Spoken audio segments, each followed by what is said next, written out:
ജീവികൾ ആണും പെണ്ണുമായി എങ്ങനെ രൂപം കൊണ്ടുവന്നു?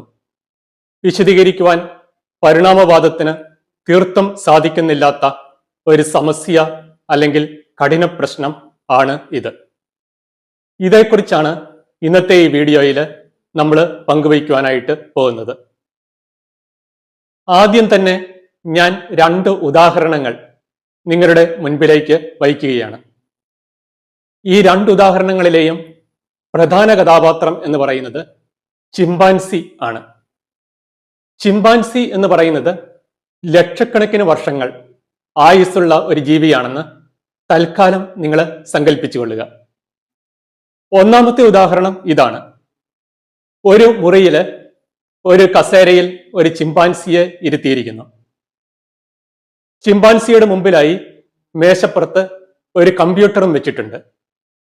ഈ ചിമ്പാൻസി ലക്ഷക്കണക്കിന് വർഷക്കാലം അടുപ്പിച്ച് ഈ കമ്പ്യൂട്ടറിൽ ടൈപ്പ് ചെയ്തു. അപ്പോൾ തികച്ചും യാദൃശ്ചികമായി ബൈ ചാൻസ് പല അവസരങ്ങളിലായിട്ട് അർത്ഥമുള്ള 100 ചോദ്യങ്ങൾ ഈ ചിമ്പാൻസി ടൈപ്പ് ചെയ്യുവാൻ ഇടയായി. ഇതാണ് ഒന്നാമത്തെ ഉദാഹരണം. ഇനി രണ്ടാമത്തെ ഉദാഹരണം ഇതാണ്. അടുത്തടുത്ത മുറികളിലായി 2 ചിമ്പാൻസികളെ ഇരുത്തിയിരിക്കുന്നു. 2 ചിമ്പാൻസികളുടെ മുമ്പിലും കമ്പ്യൂട്ടർ വെച്ചിട്ടുണ്ട്. ഈ ഒന്നാമത്തെ ചിമ്പാൻസി ലക്ഷക്കണക്കിന് വർഷക്കാലം കമ്പ്യൂട്ടറിൽ അടുപ്പിച്ച് ടൈപ്പ് ചെയ്തു. അപ്പോൾ പല അവസരങ്ങളിലായിട്ട് തികച്ചും യാദൃശ്ചികമായി ബൈ ചാൻസ് അർത്ഥമുള്ള 100 ചോദ്യങ്ങൾ ഈ ചിമ്പാൻസി ടൈപ്പ് ചെയ്യുവാൻ ഇടയായി. ഈ രണ്ടാമത്തെ ചിമ്പാൻസിയും ഇതോടൊപ്പം തന്നെ ലക്ഷക്കണക്കിന് വർഷക്കാലം ടൈപ്പ് ചെയ്തു. അപ്പോൾ ഈ രണ്ടാമത്തെ ചിമ്പാൻസി തികച്ചും യാദൃശ്ചികമായി ബൈ ചാൻസ് പല അവസരങ്ങളിലായിട്ട് ഈ ആദ്യത്തെ ചിമ്പാൻസി ടൈപ്പ് ചെയ്ത ചോദ്യങ്ങൾക്കുള്ള കൃത്യമായ ഉത്തരം അതേ ഓർഡറിൽ ടൈപ്പ് ചെയ്യുവാൻ ഇടയായി. ഇതാണ് രണ്ടാമത്തെ ഉദാഹരണം. അപ്പോൾ ഈ ഉദാഹരണങ്ങൾ നിങ്ങൾക്ക് മനസ്സിലായി എന്ന് കരുതുന്നു. നിലവിൽ ഇല്ലാത്ത സങ്കീർണമായ ഒരു അവയവം പരിണാമ പ്രക്രിയയിലൂടെ ഒരു ജീവിയിൽ ഡെവലപ്പ് ചെയ്തു വരുന്നതിനെ നമ്മൾ ഉപമിക്കേണ്ടത് ഇതിൽ ആദ്യം പറഞ്ഞ ഉദാഹരണത്തോടാണ്. അങ്ങനെയെങ്കിൽ സെക്സ് അവയവ വ്യവസ്ഥ, അതായത് ആണിന്റെയും പെണ്ണിന്റെയും സെക്സ് അവയവ വ്യവസ്ഥ ഒരു ജീവിവംശത്തിൽ പരിണാമ പ്രക്രിയയിലൂടെ ഡെവലപ്പ് ചെയ്തു വരുന്നതിനെ നമ്മൾ ഉപമിക്കേണ്ടത് ഞാൻ രണ്ടാമത് പറഞ്ഞ ഉദാഹരണത്തോടാണ്. ഇപ്പോൾ തുടക്കത്തിൽ തന്നെ നിങ്ങൾ മനസ്സിലാക്കുക, ഈ എവല്യൂഷണറി പ്രോസസ് അല്ലെങ്കിൽ പരിണാമ പ്രക്രിയയിലൂടെ ഈ സെക്സ് അവയവ വ്യവസ്ഥ അത് ഡെവലപ്പ് ചെയ്തു വരുന്നത് എത്ര പ്രയാസമേറിയ ഒരു കാര്യമാണ്. ഇനി നമുക്ക് ഇതിന്റെ ഡീറ്റെയിൽസിലേക്ക് പോകാം. ആദ്യം തന്നെ നിങ്ങൾ ഒരു കാര്യം മനസ്സിലാക്കണം. അതായത് ഒരു ജീവിവംശത്തിലെ ആണിന്റെയും പെണ്ണിന്റെയും സെക്സ് ഓർഗൻ സിസ്റ്റം അല്ലെങ്കിൽ സെക്സ് അവയവ വ്യവസ്ഥ കോംപ്ലിമെന്ററി, അതായത് പരസ്പര പൂരകം ആണ്. ആൺപെൺ വ്യത്യാസം ഇല്ലാത്ത ഒരു ജീവിവംശത്തിൽ ആണിന്റെ സെക്സ് അവയവ വ്യവസ്ഥ മാത്രം പരിണാമ പ്രക്രിയയിലൂടെ ഡെവലപ്പ് ചെയ്തു വന്നു എന്ന് കരുതുക. ഇതുകൊണ്ട് ആ ജീവിക്കോ ആ ജീവിവംശത്തിനോ യാതൊരു പ്രയോജനവുമില്ല. എന്തെങ്കിലും പ്രയോജനം ഉണ്ടാകണമെങ്കിൽ ആണിന്റെ സെക്സ് അവയവ വ്യവസ്ഥ ഡെവലപ്പ് ചെയ്ത് വരുന്നതിനോടൊപ്പം തന്നെ പെണ്ണിന്റെ സെക്സ് അവയവ വ്യവസ്ഥയും ഡെവലപ്പ് ചെയ്ത് വരണം. കാരണം ഈ ആണിന്റെയും പെണ്ണിന്റെയും സെക്സ് അവയവ വ്യവസ്ഥ അല്ലെങ്കിൽ സെക്സ് ഓർഗൻ സിസ്റ്റം എന്ന് പറയുന്നത് കോംപ്ലിമെന്ററി, പരസ്പര പൂരകം ആണ്. ഇനി ഈ ടോക്കിന്റെ കാതലായ ഭാഗത്തേക്ക് പ്രവേശിക്കുന്നതിന് മുൻപ് മോഡേൺ എവല്യൂഷൻ തിയറി അല്ലെങ്കിൽ ആധുനിക പരിണാമവാദം എന്താണെന്ന് അല്പം സൂചിപ്പിക്കേണ്ടിയിരിക്കുന്നു. ആധുനിക പരിണാമവാദം എന്ന ടൈറ്റിലിൽ ഞാൻ കുറെ നാൾ മുമ്പ് ഒരു വീഡിയോ ചെയ്തിരുന്നു. അപ്പോൾ ആ വീഡിയോയിൽ ഞാൻ ഈ ആധുനിക പരിണാമവാദത്തിന് പിന്നിലുള്ള സയൻസ് വളരെ ഭംഗിയായിട്ട് വിശദീകരിച്ചിട്ടുണ്ട്. ആ വീഡിയോയുടെ ലിങ്ക് ഡിസ്ക്രിപ്ഷൻ ബോക്സിന്റെ തുടക്കത്തിൽ തന്നെ ഇട്ടിട്ടുണ്ട്. അപ്പോൾ നിങ്ങൾ ആ വീഡിയോ കണ്ട് ഈ ആധുനിക പരിണാമവാദം അല്ലെങ്കിൽ മോഡേൺ എവല്യൂഷൻ തിയറി എന്താണെന്ന് മനസ്സിലാക്കുക. ഇന്നത്തെ ഈ വീഡിയോയിൽ ഞാൻ ഇതേക്കുറിച്ച് കൂടുതലായി വിശദീകരിക്കുന്നതല്ലായിരിക്കും. എങ്കിലും പ്രധാനപ്പെട്ട ആ പോയിന്റ് തൽക്കാലം ഒന്ന് സൂചിപ്പിച്ചുകൊള്ളട്ടെ. മനുഷ്യനുൾപ്പെടെ ഏതൊരു ജീവിയുടെയും ശരീരം ഡെവലപ്പ് ചെയ്തു വരുന്നത് ഭ്രൂണം അല്ലെങ്കിൽ സൈഗോട്ട് എന്ന് പറയുന്ന ഒരൊറ്റ കോശത്തിൽ നിന്ന് ആരംഭിച്ചാണ്. ഈ ഭ്രൂണകോശത്തിന്റെ മധ്യത്തിലായി DNA എന്ന് പറയുന്ന ഒരു ഘടകം ഉണ്ട്. ഒരു ജീവിയുടെ ശരീരം എങ്ങനെ ഡെവലപ്പ് ചെയ്യണം എന്നതിനെക്കുറിച്ചുള്ള മുഴുവൻ വിവരങ്ങളും ഒരു കമ്പ്യൂട്ടർ പ്രോഗ്രാമിൽ എന്നതുപോലെ ഈ DNA-യിൽ കോഡ് ചെയ്ത് വെച്ചിരിക്കുന്നു. ഈ DNA-യിൽ സൂക്ഷിച്ചു വെച്ചിരിക്കുന്ന ഈ ഇൻഫർമേഷനെ ബേസ് ചെയ്താണ് ജീവിയുടെ ശരീരം ഡെവലപ്പ് ചെയ്തു വരുന്നത്. DNA കോഡില് തികച്ചും യാദൃശ്ചികമായി ബൈ ചാൻസ് അരങ്ങേറുന്ന ചില വ്യതിയാനങ്ങളെയാണ് നമ്മൾ മ്യൂട്ടേഷൻ എന്ന് വിളിക്കുന്നത്. സാധാരണഗതിയിൽ ഈ മ്യൂട്ടേഷനുകൾ ജീവിക്ക് ദോഷകരമായിരിക്കും, അല്ലെങ്കിൽ അതുകൊണ്ട് പ്രത്യേകിച്ച് എഫക്റ്റ് ഒന്നും കാണത്തില്ല. എന്നാൽ ശാസ്ത്രജ്ഞന്മാർ പറയുന്നത് ചുരുക്കം ചില മ്യൂട്ടേഷനുകൾ ജീവിയുടെ ശരീരത്തിൽ ഉപകാരപ്രദമായ സവിശേഷതകൾ ഉടലെടുക്കുന്നതിന് ഇടവരുത്തുന്നു എന്നാണ്. ഇങ്ങനെയുള്ള മ്യൂട്ടേഷനുകളെ നമ്മൾ വിളിക്കുന്നത് ഉപകാരപ്രദമായ മ്യൂട്ടേഷൻ അല്ലെങ്കിൽ ബെനിഫിഷ്യൽ മ്യൂട്ടേഷൻ എന്നാണ്.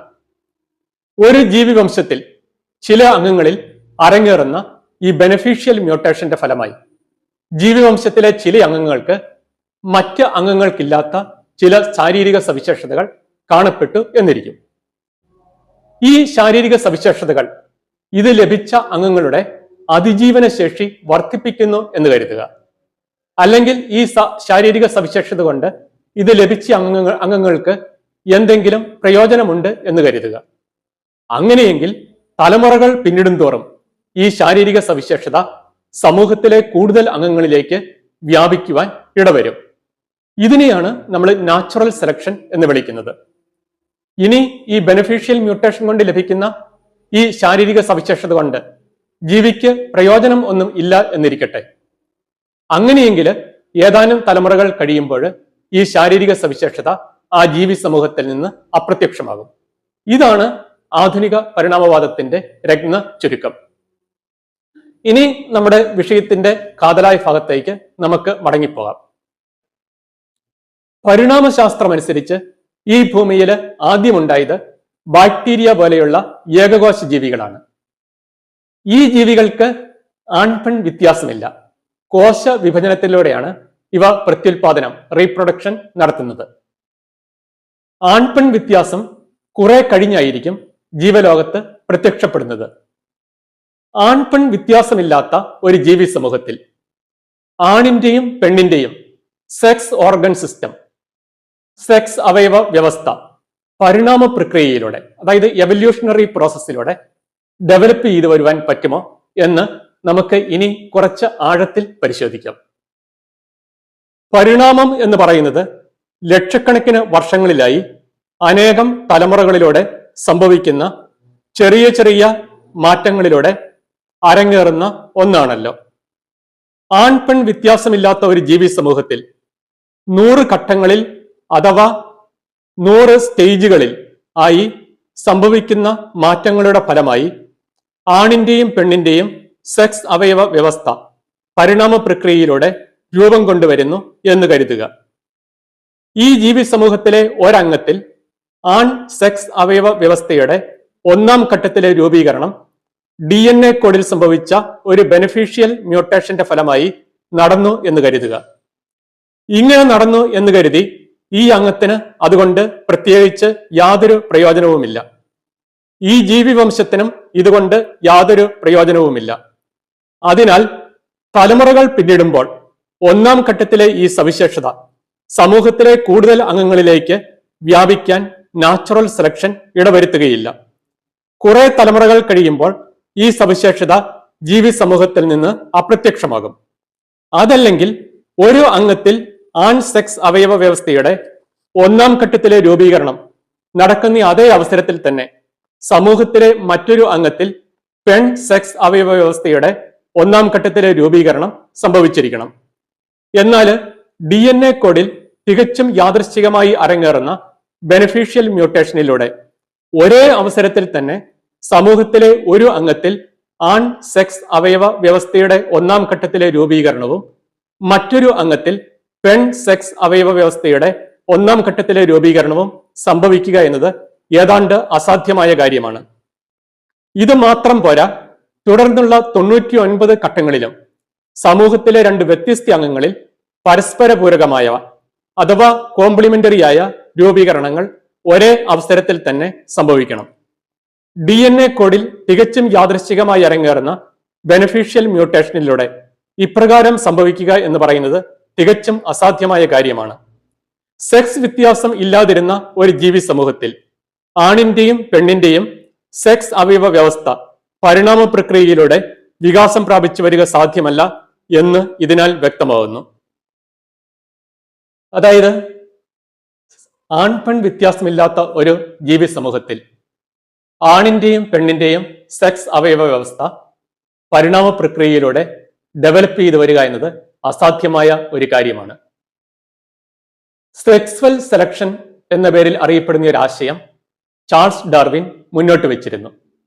മയിലിന്റെ പീലി പോലെയുള്ള കാര്യങ്ങൾ അത് എങ്ങനെ രൂപം കൊണ്ടുവന്നു എന്നതിനെ വിശദീകരിക്കുവാനാണ് അദ്ദേഹം ഈ ആശയം മുന്നോട്ട് വെച്ചത്. എന്നാൽ ഈ സെക്സ് അവയവങ്ങൾ എങ്ങനെ ഡെവലപ്പ് ചെയ്തു വന്നു എന്നതിനെ വിശദീകരിക്കുന്നത് ഒന്നല്ല ഈ സെക്സ്വൽ സെലക്ഷൻ എന്ന ആശയം. നിങ്ങൾ പരിണാമവാദികളുടെ പുസ്തകങ്ങൾ വായിക്കുകയാണെങ്കിൽ സെക്സ് നിലവിൽ വന്നതുകൊണ്ടുള്ള പരിണാമപരമായ നേട്ടങ്ങളെയും കോട്ടങ്ങളെയും കുറിച്ച് വളരെ വിശദമായി പ്രതിപാദിച്ചിരിക്കുന്നത് കാണാം. എന്നാൽ ഈ സെക്സ് അവയവങ്ങൾ എങ്ങനെ ഡെവലപ്പ് ചെയ്തു വന്നു എന്നതിനെക്കുറിച്ച് കാര്യമായ വിശദീകരണങ്ങളൊന്നും കാണത്തില്ല. നിങ്ങൾ നെറ്റില് ഇക്കാര്യത്തെക്കുറിച്ചുള്ള ആർട്ടിക്കിളുകൾ പരിശോധിച്ചാലും നിങ്ങൾക്ക് ഇക്കാര്യം മനസ്സിലാകും. നമ്മുടെ ഈ കാലഘട്ടത്തിലെ ഏറ്റവും പ്രശസ്തനായ ഒരു പരിണാമ ശാസ്ത്രജ്ഞൻ അല്ലെങ്കിൽ എവല്യൂഷണറി ബയോളജിസ്റ്റ് ആണ് റിച്ചാർഡ് ഡോക്കിൻസ്. അദ്ദേഹം ഓക്സ്ഫോർഡ് യൂണിവേഴ്സിറ്റിയിൽ ഒരു സുവോളജി പ്രൊഫസർ ആയിരുന്നു. പരിണാമം പൊതുജനമധ്യത്തിൽ സ്ഥാപിക്കുന്നതിന് വേണ്ടി ഈ 20-ാം നൂറ്റാണ്ടിൽ ഏറ്റവും കൂടുതൽ പുസ്തകങ്ങൾ എഴുതിയിട്ടുള്ളത് ഒരുപക്ഷെ അദ്ദേഹമായിരിക്കും. കുറെ വർഷങ്ങൾക്ക് മുമ്പ് ഈ ഡോക്കിൻസ് എഴുതിയ ക്ലൈംബിംഗ് മൗണ്ട് ഇംപ്രോബബിൾ എന്ന ഒരു പുസ്തകം ഞാൻ വായിക്കാൻ ഇടയായി. അപ്പോൾ ആ പുസ്തകത്തില് ഈ പക്ഷികളുടെ ചിറക്, നമ്മുടെ കണ്ണ് തുടങ്ങിയ അവയവങ്ങൾ എങ്ങനെ രൂപം കൊണ്ടുവന്നു എന്നതിനെ വിശദീകരിക്കുവാൻ റിച്ചാർഡ് ഡോക്കിൻസ് കിണഞ്ഞ് പരിശ്രമിക്കുന്നുണ്ട്. എന്നാൽ ഈ സെക്സ് അവയവങ്ങൾ അത് എങ്ങനെ രൂപം കൊണ്ടുവന്നു എന്നതിനെ വിശദീകരിക്കുവാൻ അദ്ദേഹത്തിന് പറ്റുന്നില്ല. ഈ കാര്യത്തിന് മുമ്പില് ഡോക്കിൻസ് സുല്ല് പറയുന്നതായിട്ടാണ് ആ പുസ്തകത്തിൽ കാണുവാൻ സാധിച്ചത്. ഞാൻ ഇക്കാര്യത്തെക്കുറിച്ച് ഈ ക്ലൈംബിംഗ് മൗണ്ട് ഇംപ്രോബബിൾ എന്ന തന്റെ പുസ്തകത്തിൽ റിച്ചാർഡ് ഡോക്കിൻസ് പറഞ്ഞിരിക്കുന്ന ഒരു ഭാഗം ഒന്ന് വായിക്കാം. മലയാളത്തിലേക്ക് ട്രാൻസ്ലേറ്റ് ചെയ്തിട്ടാണ് വായിക്കുന്നത്. നിങ്ങൾ ശ്രദ്ധിക്കുക. നല്ല ജീനുകൾക്ക് സെക്സിന്റെ അസ്തിത്വം കൊണ്ടും ചീത്ത ജീനുകൾക്ക് ഇതിന്റെ അഭാവം കൊണ്ടും പ്രയോജനമുണ്ടാകാം എന്ന് ഞാനും പറയാറുണ്ടെങ്കിലും അത് സെക്സ് എന്തുകൊണ്ട് ഉണ്ട് എന്ന് വിശദീകരിക്കുന്നതിന് സമമല്ല. സെക്സിന് എന്തുകൊണ്ട് അസ്തിത്വമുണ്ട് എന്ന് വിശദീകരിക്കുന്ന നിരവധി തിയറികൾ ഉണ്ടെങ്കിലും അവയൊന്നും പൂർണ്ണമായി ബോധ്യപ്പെടുത്തുന്നവയല്ല. അതെന്താണെന്ന് എത്തിപ്പിടിക്കുവാനും സെക്സിന്റെ ഉത്ഭവത്തെക്കുറിച്ച് ഒരു മുഴുഗ്രന്ഥം എഴുതുവാനുമുള്ള ധൈര്യം ഒരു ദിവസം ഞാൻ ആർജിച്ചേക്കും. ഇതിന്റെ റെഫറൻസ് ഞാൻ ഡിസ്ക്രിപ്ഷൻ ബോക്സിൽ നൽകിയിട്ടുണ്ട്. അതായത് നിലവില് ഈ സെക്സ് അവയവ വ്യവസ്ഥ എങ്ങനെ രൂപം കൊണ്ടുവന്നു എന്നതിനെ വിശദീകരിക്കുവാൻ പരിണാമശാസ്ത്രം അല്ലെങ്കിൽ എവല്യൂഷണറി ബയോളജി തീർത്തും അശക്തമാണ്. ഒരു കാര്യം നമുക്കിതിൽ നിന്ന് വ്യക്തമായിട്ട് മനസ്സിലാക്കാം. അതായത് ഈ ജീവൻ എന്ന് പറയുന്നത് ക്രമേണയുള്ള പരിണാമത്തിലൂടെ ഡെവലപ്പ് ചെയ്തു വന്നിട്ടുള്ള ഒന്നല്ല. പിന്നെയോ ജീവൻ എന്ന് പറയുന്നത് ദൈവത്തിന്റെ ഒരു വിശിഷ്ട സൃഷ്ടി തന്നെയാണ്.